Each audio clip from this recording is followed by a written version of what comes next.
আসসালামু আলাইকুম বন্ধুরা, সবাই কেমন আছেন? আশা করি ভালো আছেন। আলহামদুলিল্লাহ, আমিও ভালো আছি। আজকে রান্না করছি রিঠা শুটকি। এজন্য প্রথমেই আমি পেঁয়াজগুলোকে ভালো করে কিউব কিউব করে কেটে নিয়েছি। এখন কেটে নিচ্ছি মাছটা।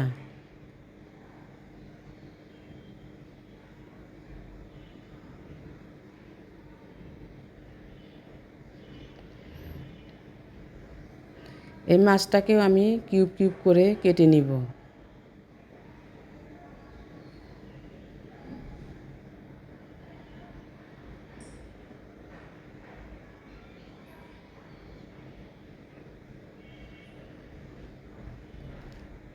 মাছগুলো কাটা হয়ে গেছে, এখন আমি ধুয়ে নিব।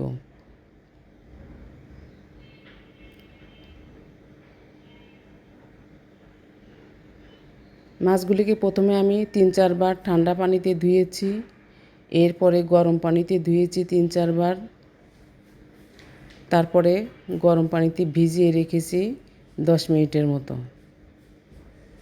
যেহেতু এই মাছটা লবণ আছে, সেই জন্য গরম পানিতে ভিজিয়ে রেখেছি।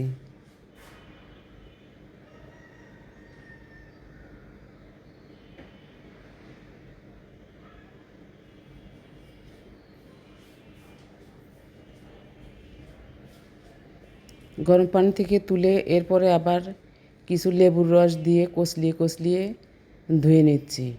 এই মাছটার শরীরে তৈলাক্ত ভাব ছিল, তাই ভালো করে ধুয়ে নিলাম।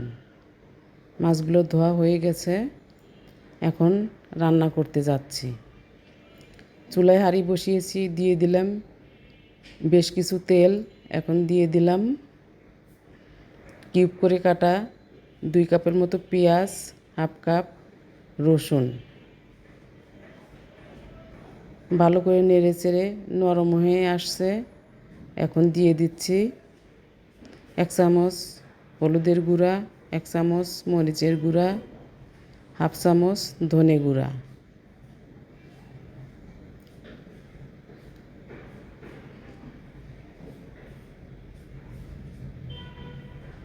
একটু পানি দিয়ে দিলাম যেন মশলাটা পুড়ে না যায়। এখন দিয়ে দিচ্ছি 1 চামচ রসুন বাটা, 3 চামচ পেঁয়াজ বাটা দিয়ে ভালো করে নেড়ে চেড়ে ঢাকনা দিয়ে কিছু সময় কষিয়ে নিব।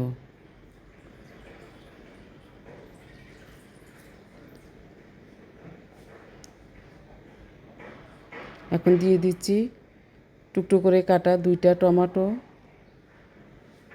দিয়েও ভালো করে নেড়ে চেড়ে আবার ঢাকনা দিয়ে ঢেকে কষিয়ে নেব কিছুক্ষণ।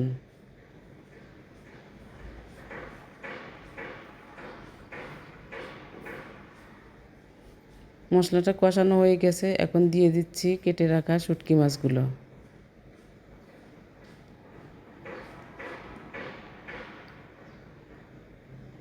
দিয়ে দিলাম 2 ভাগ করে রাখা 1 মুঠো কাঁচামরিচ, দিয়ে ঢেকে কষিয়ে নিলাম।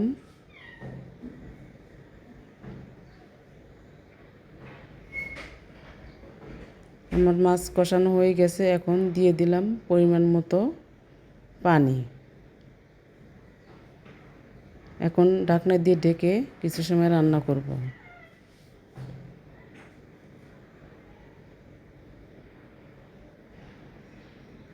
যেহেতু এই শুটকিতে লবণ আছে, তাই আমি প্রথমে লবণ দেইনি। এখন টেস্ট করে সামান্য একটু লবণ লেগেছে, তাই দিয়ে দিলাম। এখন ঢাকনা দিয়ে ঢেকে রান্না করে নিব।